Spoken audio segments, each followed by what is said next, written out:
Claire Fauvel, bonjour. Bonjour. Merci de nous rencontrer pour parler de Phoolan Devi. Avant de parler de cet album, on va revenir un petit peu en arrière sur la guerre de Catherine. Vous avez reçu notamment 2 prix, le prix Artemisia, le prix Le Fauve pour le prix Jeunesse Angoulême. Finalement, quel est le prix qui vous a fait le plus plaisir? Celui décerné pour un album qui a été fait par une autrice ou un prix décerné parce que c'est un album jeunesse? Je pense que c'est le prix jeunesse, bien sûr, qui m'a le plus touchée, parce qu'il est décerné par un jury d'enfants, et voilà, c'est ça qui m'a vraiment fait plaisir. Ouais. Alors je crois que vous êtes mis en relation par votre père, finalement, qui avait commencé à écrire sur Phoolan Devi. Vous pouvez nous raconter un petit peu comment ça s'est passé? Oui, en fait, c'est vraiment un amateur, mais il avait fait comme ça, par passion, une énumération de tous les bandits qui existent. Ça allait de Billy the Kid, voilà, jusqu'à des bandits contemporains. Et en lisant son texte, j'ai découvert l'existence de Phoolan Devi. Et c'est vrai que parmi tout le grand nombre de hors-la-loi de bandits, son destin m'a vraiment frappée. Déjà du fait que c'était une femme et qu'elle avait vraiment une vie incroyable. Donc ensuite, vous êtes documenté sur ce personnage-là, et elle a notamment écrit donc, une biographie. Oui, c'est ça. En fait, quelques temps après, je suis tombée par hasard sur son autobiographie, alors qu'elle a non pas écrit mais dicté, parce qu'elle savait pas écrire. Et c'est vraiment ce texte qui m'a donné envie d'adapter, de raconter sa vie en bande dessinée, parce que ça m'a énormément touchée comme livre. Donc vous dites ne pas avoir voulu démêler le vrai du faux de son autobiographie. Est-ce que c'est plutôt un soulagement ou une contrainte? Les deux. Il y avait la contrainte, vu que c'est une histoire vraie, c'est vrai que je voulais pas du tout trahir sa parole, et puis dans son autobiographie, elle commence en disant que sa vie a été trop de fois romancée, racontée n'importe comment, donc par rapport à ça, c'est vrai qu'il y a la pression de pas mentir. Et en même temps, oui, c'était plus simple de se dire, on part de cette autobiographie, on fait comme ça, voilà, même s'il y a des choses qu'elle a romancées, qu'elle a un peu enjolivées, on va s'en tenir à là, et ça a simplifié tout le travail de recherche vraiment journalistique, quoi, c'est vrai. Donc ça veut dire que vous êtes contenté de ce livre-là, ou vous êtes documenté par ailleurs? Alors je me suis quand même documentée. J'ai lu plusieurs autres romans qui ont été écrits sur elle par des écrivains français, anglais. J'ai regardé sur internet aussi, bien sûr, comme j'ai pu. Et j'ai fait le voyage en Inde aussi jusqu'à son village. Alors là, c'était plus pour la documentation visuelle, mais j'ai aussi recueilli quelques petits témoignages au passage. Et c'est vrai que les histoires concordent jamais, mais bon, de toute façon, c'est sa version qui est la plus intéressante, qui est la plus forte et qui est la plus touchante, je trouve. Donc voilà. Alors, comme dans la guerre de Catherine, c'est aussi un dessin de femme. Est-ce que c'est ça aussi qui vous a intéressé? Je ne sais pas si c'est ce qui m'a intéressée, mais bien sûr, c'est sans doute ce qui m'a le plus parlé. Et c'est vrai que quand j'écris un récit, j'aime faire quelque chose de sincère. Donc il faut que je me reconnaisse un peu dans l'histoire. Ce n'est pas forcément ma vie, mais il faut que ça me parle et que ça me touche pour que j'arrive à le retranscrire avec suffisamment de force. Donc bien sûr, je pense que le fait que ce soit un destin de femme, ça m'a parlé. Oui.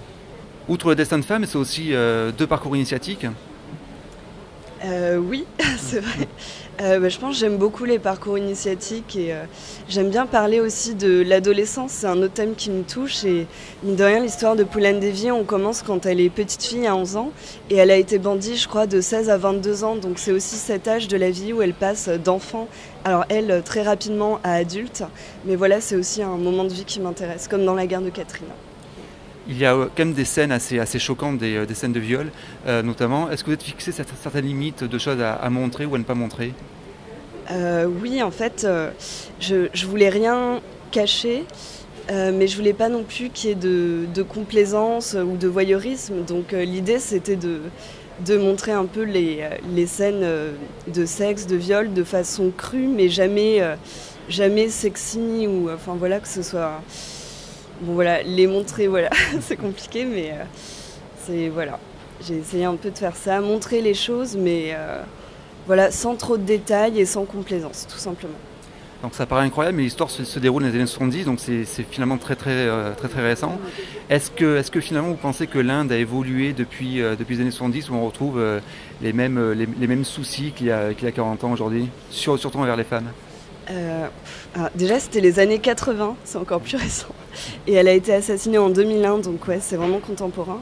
Après, moi, je suis pas assez bien placée, hein, honnêtement, pour parler de l'Inde aujourd'hui. Je pense que c'est un sujet tellement complexe. C'est un pays tellement immense, varié. Honnêtement, mon avis, il serait pas juste. Je suis pas historienne ou journaliste. Mais par contre, en étant allée sur place pour me documenter sur la BD, ce que j'ai remarqué en effet, c'est que quand on parle aux jeunes dans les villes, ils sont très sensibles à toutes ces questions de sexisme. Il y a eu beaucoup de choses qui se sont passées depuis des années, les procès, tout ça. Ça a été très médiatisé, cette question en tout cas. Et par contre, dans les campagnes, j'ai le sentiment que ça avance beaucoup plus lentement. Et quand je suis allée dans le village de Phulan Devi, j'ai rencontré sa sœur et j'avais l'impression de rentrer dans le roman. Je voyais que rien n'avait changé, quoi, malheureusement. Donc on va voir, mais c'est pas évident. Alors justement, est-ce qu'en Inde, les gens se souviennent de ce personnage-là? Est-ce que Phulan Devi est encore connue aujourd'hui? Oui, elle est très connue, bien sûr. Et surtout dans sa région, quoi. Quand on va dans la région où elle a vécu, là, je pense que tout le monde la connaît, ouais. Est-ce que vous avez cherché à respecter scrupuleusement le physique de Phulan Devi, ou alors il y a quand même une partie de création originale? Moi, je me suis vraiment inspirée de photos d'elle, en fait. En général, quand je crée un personnage, j'aime bien partir de photos, en fait. Ça me donne une base pour faire des visages peut-être un peu plus originaux que ceux que je ferais naturellement. Et donc, je suis vraiment partie de photos. Donc, j'ai essayé de faire en sorte qu'elle lui ressemble. Et après, bien sûr, le but, c'est que le personnage soit expressif. Donc, je ne cherchais pas une justesse à chaque case, mais voilà, inspirée de photos. Le personnage vieillit, puisqu'on la découvre petite fille et puis elle grandit. La faire vieillir, c'est un plaisir ou c'est plutôt un casse-tête? Non, c'est un plaisir. Après, je ne sais pas si j'ai réussi, mais en tout cas, oui, je savais que c'était un des enjeux de la BD, de réussir à la faire vieillir, et ça m'a plu de faire ça. Ce livre, vous aimeriez le trouver où finalement? Dans les librairies, forcément, mais aussi dans les bibliothèques, dans les écoles? Oui, je pense, j'aimerais bien qu'il ait sa place en école. Finalement, j'ai eu pas mal de lecteurs assez jeunes qui l'ont lu, des lycéens, et même quelques collégiens, et ça leur a plu. C'est un destin qui les a vraiment touchés. Et voilà, je pense, vu qu'il n'y a pas non plus de scène, visuellement, les moments durs sont pas tant que ça montré. Et je pense que ça peut convenir aussi à des adolescents. Et en tout cas, j'aimerais que ce public le lise pour être encore... Bon, ils sont déjà sensibilisés au sexisme et tout, mais pour être encore plus sensibilisés à tout ça. Et parce que c'est une belle histoire qui mérite d'être connue par tous. Ouais. Voilà. Antoine, une question peut-être? Oui, à propos de la dramaturgie et du côté mythe. Parce que, comme vous avez dit, dans le village, elle est révérée encore aujourd'hui. Est-ce que le fait de faire ce livre, ça participe à une espèce du mythe du personnage? Et c'est quasiment un western, même si ça se passe à l'Est. Mais il y a une construction qui fait qu'on se croirait dans un western. On pourrait très bien voir ça avec des cow-boys plutôt que des Indiens. Bah oui, c'est vrai qu'il y a vraiment un côté western, hein, dans cette histoire, mais c'est aussi ça qui m'a plu, hein, le côté romanesque, un peu western dans les ravins, etc. Et après, je sais pas si je participe à son mythe, je pense que le mythe, il est déjà bien établi. Vu que j'ai vraiment suivi son autobiographie, j'apporte rien de plus, mais en tout cas, je fais découvrir le mythe aux Français qui connaissaient pas, voilà. Des projets, Claire? Oui, en ce moment je travaille sur une nouvelle bande dessinée pour les éditions Rue de Sèvres qui va sortir normalement en octobre 2019 si tout va bien. Et alors ça va encore être un destin de femme décidément et encore un parcours initiatique décidément. Cette fois c'est une histoire que j'ai écrite et ça va raconter l'histoire d'une adolescente qui grandit en banlieue parisienne.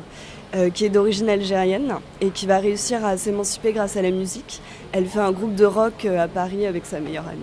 Donc voilà, c'est une histoire plus contemporaine et plus actuelle, parce que ça fait longtemps que j'ai envie de faire ça.